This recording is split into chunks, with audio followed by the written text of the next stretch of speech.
So now, from the fun part of it, we're going to put the everything bagels toppings on our dough after boiling it.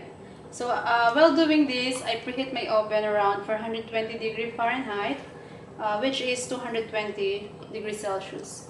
So I have a egg in here. We're going to put it in our dough also.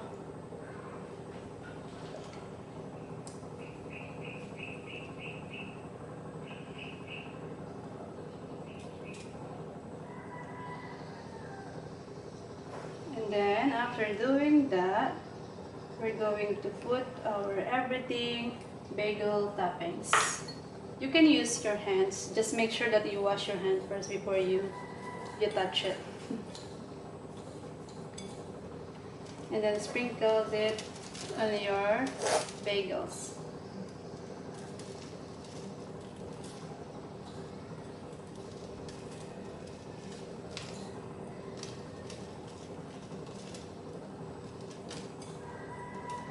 Don't be shy to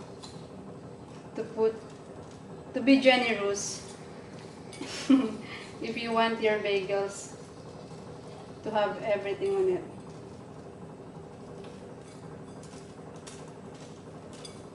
And then that's it.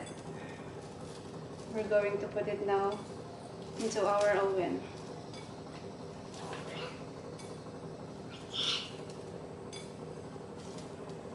There you go.